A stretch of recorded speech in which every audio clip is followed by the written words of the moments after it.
فيديو النهاردة هيكون تجربة لخامة بودرة الكونكريت بتاعة جروب الوكالة.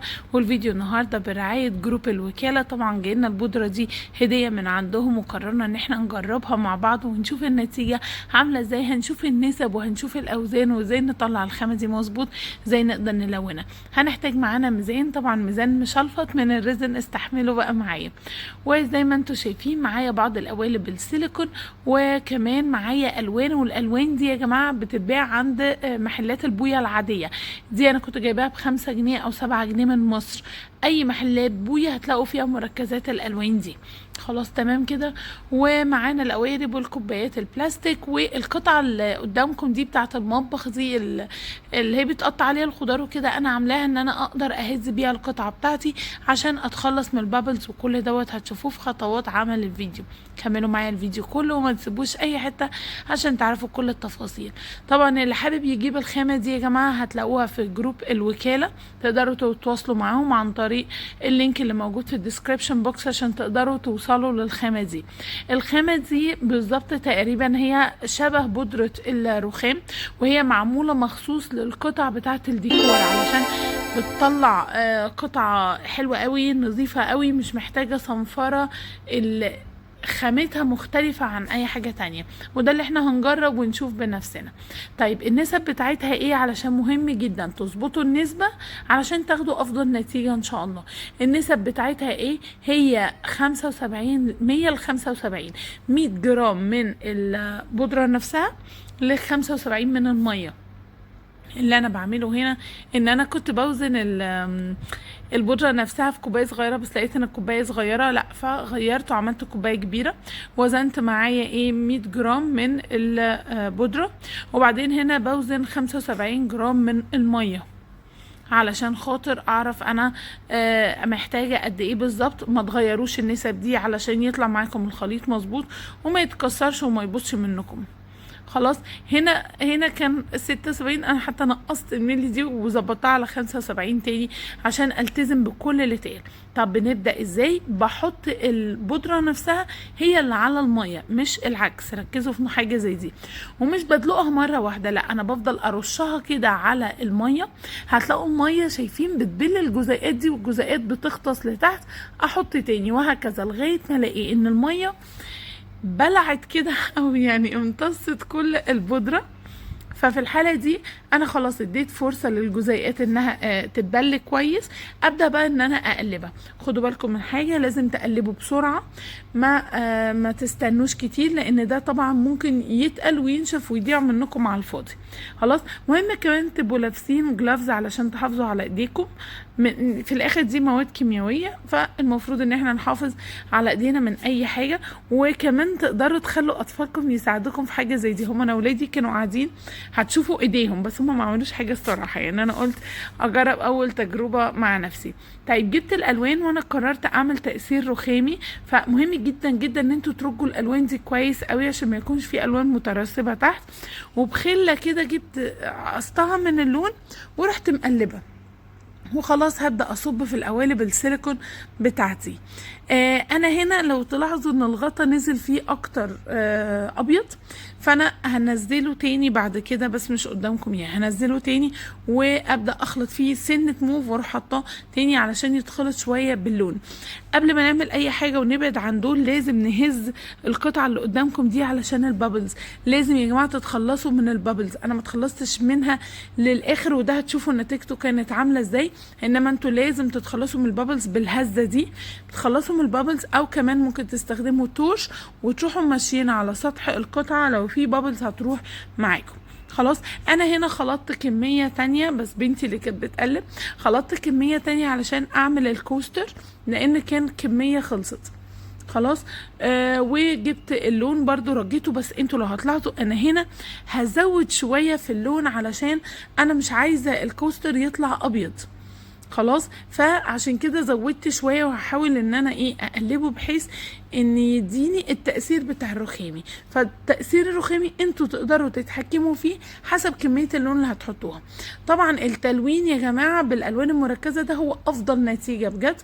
والتلوين بالالوان المركزة اما ان انتوا تقدروا تلونوا المية نفسها زي شغل الجبس اللي احنا كنا عاملينه، هتلاقوا كورس عن الجبس موجود في القناة. تلونوا المية نفسها او تلونوا الخليط بعد كده. كل واحد بيدي تأثير مختلف. بس خدوا بالكم من حاجة، لو جيتوا هنا تلونوا المية لازم توزنوا اللون مع وزن المية علشان ما تزودوش. شايفين هنا في فقاعة اهي على الجنب لما هزيتها ازاي مشيت، فمهم جدا ان انتوا تمشوا الفقاقيع اللي هتلاقوها. خلاص نسيب الموضوع ده ينشف. هو هينشف خلال نص ساعة، تقدروا بعد ساعتين تطلعوها من القالب. خلاص بعد كده تسيبوه لتاني يوم علشان ينشف خالص، الرطوبة تطلع منه خالص ويبقى افضل. بعد كده نبدأ عملية العزل. فيبقى اول مرحلة ان هو هينشف بعد نص ساعة، بعد كده هنسيبه ساعتين عشان نطلعه من القالب. خدوا بالكم ان كل ما كان القالب بتاعكم فيه تفاصيل وحتت داخله وكده لازم نطلعه بشويش قوي قوي علشان نحافظ عليه. صراحة النتيجة كانت هايلة، كانش فيه اي حاجة بتتكسر. طبعا الجزئية اللي تحت دي عايزة تتصنفر لان انا قعدت ازود عليها، انتوا شفتوا في الاخر. انما النتيجة اللي جوه القالب طالعة نظيفة قوي، مش محتاجة اي صنفرة نهائي يعني. غير بقى اللي هي الحاجات يعني برضو السطح دوت هيحتاج برضو يتصنفر لان انا زودت عليه. حاولوا طبعا ما تزودوش عن القالب وتطلعوا الحاجة مظبوطة، هتدي معاكم نتيجة حلوة قوي. انا بس كان هاممني ان انا اظبط كمية الموف اللي في الموضوع. بصوا شايفين الشكل طلع ناعم وحلو قوي صراحة، عجبني. شفتوا البابلز يا جماعة؟ شفتوا الحفرتين اللي هنا دول بسبب البابلز، ان انا ما اتخلصتش من البابلز مظبوط للاخر. خلاص احنا كده القطعة بتاعتنا خلصت، هنسيبها لتاني يوم. تعالوا نتفرج كمان على الكوستر شكلها طلع عامل ازاي.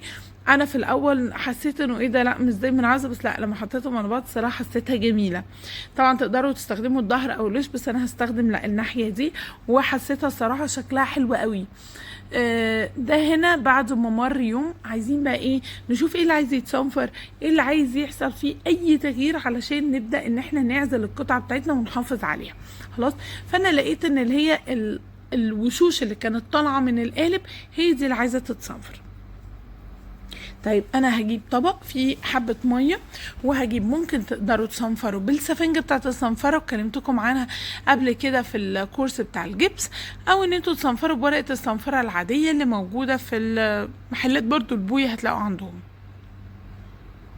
خلاص صنفرة خفيفة جدا جدا. الصراحة النتيجة كانت حلوة جدا وكانت عجباني قوي. زي ما انتوا شايفين كده انا صنفرته في السريع، وهصنفر القطعة التانية عشان نبدأ بعد كده نعزلهم. يا ريت لو انتوا لسه متابعين جداد فاهلا بيكم في القناة بتاعتي.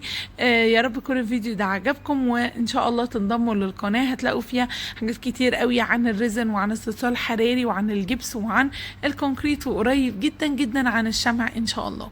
خلاص انزلوا اشتركوا في القناة وفعلوا الجرس عشان يوصلكم كل جديد. شايفين هو ده الورنيش اللي انا هستخدمه، هو ورنيش بلاستيك مائي للطلاء للمحافظة على القطع. ده انا جبته يا جماعة من مصر، بس مش قادرة افتكر بكام الصراحة. انا جبته من مصر في الاجازة اللي انا كنت فيها دي، من محلات البوية عادي جدا، ورنيش مائي.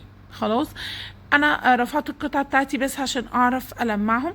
يا ريت المتابعين الجداد يكتبوا لي هما بيتابعوني من اي بلد، واي حد عاجبه المنتج وحابين ان انتوا تستخدموه اتواصلوا مع جروب الوكاله، تلاقوا اللينك بتاعهم في الديسكريبشن بوكس، وكمان الصوره بتاعتهم بتظهر لكم على الجنب، وتقدروا تتواصلوا معاهم وتشتروا منهم المنتج وتجربوه بنفسكم. اتوقع يعني حسب ما انا فاكره ان تقريبا الكيس دوت يمكن كيلو وعامل 25 جنيه تقريبا. اوكي يعني حسب ما انا فاكره. طبعا انتوا تواصلوا مع صحاب المنتج علشان كمان مع اختلاف الوقت انتوا هتشوفوا الفيديو امتى، ممكن يكون الاسعار اتغيرت اي حاجه، فتاخدوش على كلامي خالص، اتواصلوا مع الجروب علشان تعرفوا. هما طبعا ليهم ستور كبير في طنطا، وانا عامله فيديو جوله في الستور بتاعهم لو حابين تشوفوه كمان، وتقدروا تتواصلوا معاهم بيشحنوا لكل المحافظات.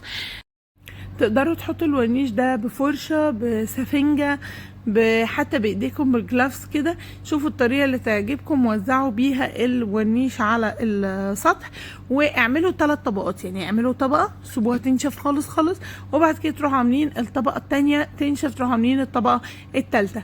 وكمان خدوا بالكم تعملوا من تحت ومن فوق ومن جوه ومن بره، ما تسيبوش اي حته غير ان انتوا تعملوها.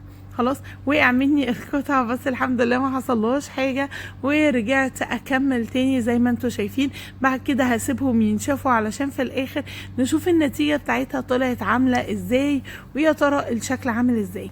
بصوا دي النتيجه بتاعتها في الاخر، الصراحه عجبتني وانبسطت بيهم قوي. وهقول لكم احنا ان شاء الله يعني طبعا دول ممكن يستخدموا هي كده مثلا ويتحط فيها اكسسوارز، او يتحط فيها الشمع المدور عادي الجاهز، او يتحط فيها مبخره زي ما كنا بنعمل بالجبس. بس المره دي انا بعمل الحاجات دي، هحاول اجهز بعض الحاجات علشان ان شاء الله الفتره الجايه هنبدا الشمع وهنجرب نحط فيهم شمع بنفسنا. فتابعوني وافضلوا دايما في القناه عشان تشوفوا الفيديوهات الجايه. يا رب يكون الفيديو عجبكم. اللي عنده سؤال يكتبولي في الكومنتات، وما تنسوش تشجعوني بلايك وكومنت. استنوني في فيديو جديد. سلام عليكم.